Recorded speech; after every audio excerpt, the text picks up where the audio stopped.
célébrer le Seigneur avec nos dîmes et nos offrandes. Il y a un passage qui est vraiment, vraiment, vraiment important. Regardez-moi dans Genèse, chapitre 2. Alors, les dîmes, à vrai dire, sont surtout pour les gens qui ont déjà expérimenté la bonté de Dieu. Alors, il y a des gens qui simplement aiment ce que les églises font, ne serait-ce parce que nous contribuons à maintenir un certain standing de morale, parce que nous aidons les gens là où ils sont dans leur vie, nous tâchons de leur apporter des réponses, d'être au moins là pour eux quand ils passent par des mauvais moments. Et donc, il y a des gens qui ne connaissent pas du tout le Seigneur et qui disent « Mais moi, j'aime ce que vous faites, alors j'aimerais vous aider à continuer. » Et donc, merci beaucoup, c'est ce qui s'est passé avec Corneille. Mais plus que cela, pour nous qui avons déjà expérimenté la bonté de Dieu, qui le connaissons, qui avons appris qu'il ne fait aucun coup fumant, qu'il est fidèle, eh bien, c'est à nous que ça s'adresse. Mais passons déjà à Genèse chapitre 2. Dieu a créé la race humaine et il l'a guidée vers un endroit où il ne manquerait de rien. Parce qu'à vrai dire, c'est ce que Dieu veut pour les êtres humains, que nous ne manquions de rien. Et donc, il les a amenés à cet endroit, dans le jardin d'Éden, et il a dit à l'homme, à l'être humain, tu pourras manger les fruits de tous les arbres du jardin. Tu peux manger. Donc là, on peut voir qu'il y avait une abondance. Il dit, tu peux goûter à tous ces arbres-là. Tu peux en manger autant que tu veux. Il dit, mais tu ne mangeras pas le fruit de l'arbre de la connaissance du bien et du mal, car le jour où tu en mangeras, tu mourras certainement. Et là, le Seigneur était en train de dire, non pas, je ne veux pas que tu saches, mais je ne veux pas que tu détermines ce qui est bien et mal en fonction de ta connaissance à toi. Grosso modo, Dieu est omniscient, Dieu sait tout. Évidemment que comme un bon père, il allait partager cette connaissance avec sa propre famille, les êtres humains. Il allait nous apporter, mais il voulait la distiller en fonction de notre capacité, de notre maturité à gérer la connaissance. Et là, donc, il y a déjà un avertissement, et ça n'était pas une tentation dans le sens où, la tentation vient d'un cœur qui est pécheur, mais là, ils n'avaient pas encore connu le péché. Et donc, ils étaient innocents, mais puisque Dieu aime l'être humain, il lui avait donné un libre arbitre. Et ce libre arbitre est, tu peux me faire confiance, ou alors, choisis-toi de faire ta vie en fonction de ce que tu détermines qui est bien ou mal. Et puis, il se trouve qu'il y a un animal dans lequel que le diable, l'ennemi de Dieu va se servir d'un animal. La Bible dit le serpent, le plus rusé des animaux sauvages, et il va faire en sorte de prendre la place de l'être humain et surtout la place de Dieu. Et la Bible nous dit, le serpent était le plus rusé de tous les animaux sauvages que l'Éternel Dieu avait fait. Il dit à la femme, Dieu a-t-il vraiment dit, vous ne mangerez aucun des fruits des arbres du jardin? C'est faux. Dieu n'a pas dit, vous ne mangerez aucun des fruits des arbres du jardin. Il a dit, je vous donne tous les fruits des arbres, sauf un, parce que vous n'êtes pas à même de gérer ce que le fait de participer à cette connaissance va faire en vous, c'est-à-dire ça va vous détruire. Et la femme répondit, nous mangeons du fruit des arbres du jardin, cependant en ce qui concerne le fruit de l'arbre qui est au milieu du jardin, Dieu a dit, vous n'en mangerez pas, vous n'y toucherez pas, sinon vous mourrez.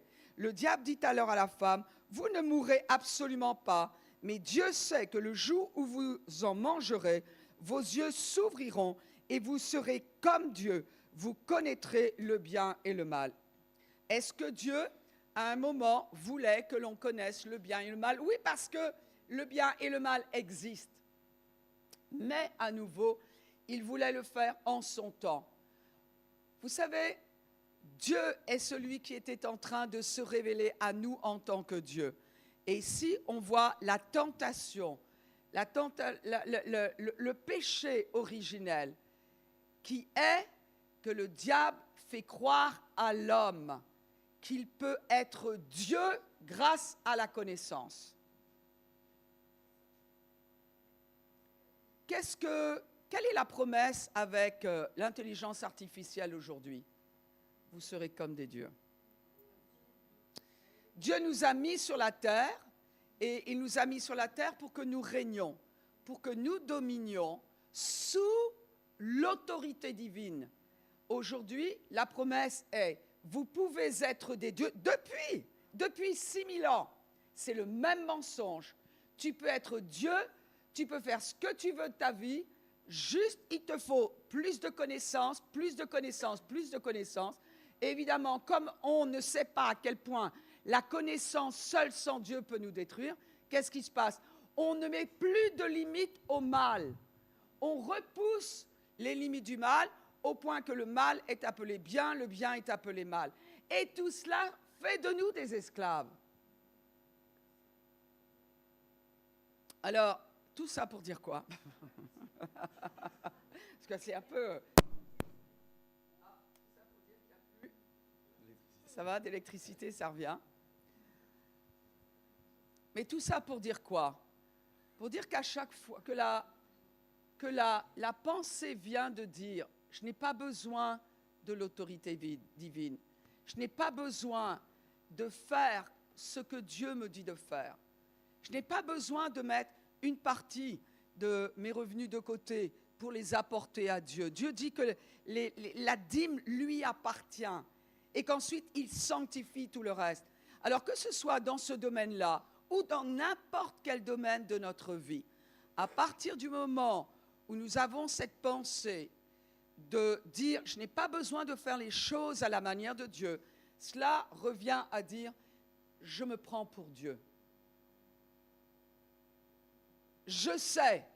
Non mais les amis, quelle que soit la connaissance que nous ayons ou que nous avons aujourd'hui, à vrai dire, je ne sais même pas ce qui va se passer dans 10 minutes si je vais être vraiment honnête avec moi-même.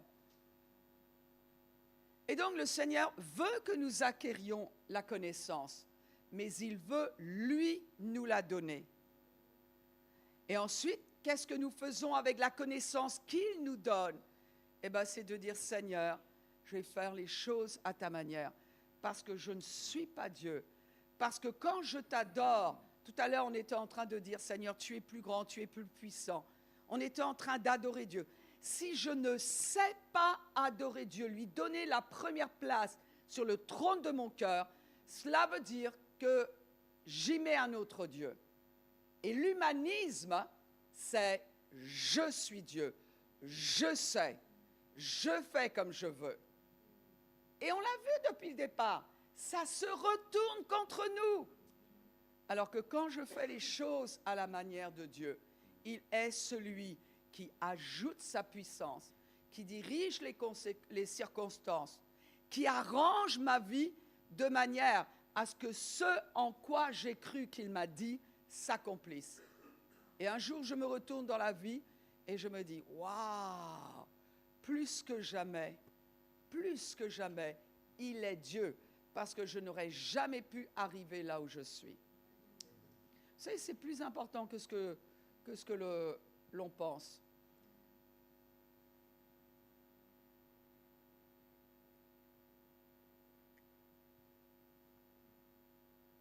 Tout autour de nous nous fait croire qu'on n'a pas besoin de Dieu, parce que bien évidemment, quand on dit « je suis Dieu », cela veut dire « je n'ai pas besoin du vrai ».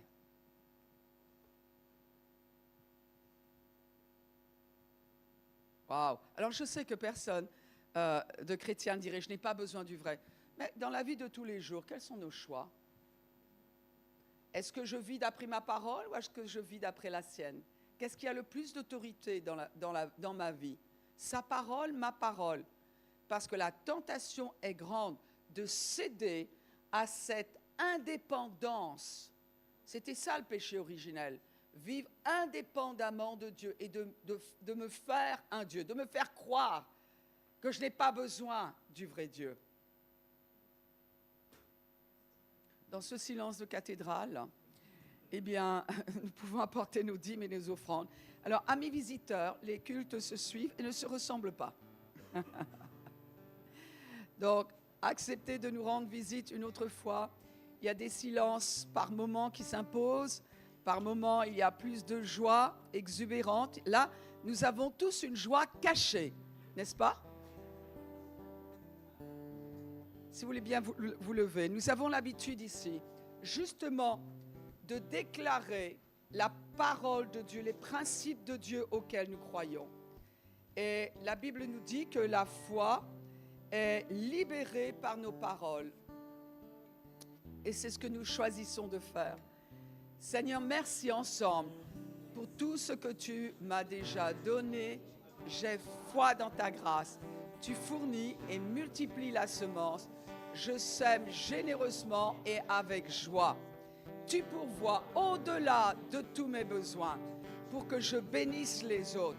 Que le nom de Jésus par qui nous prions soit béni.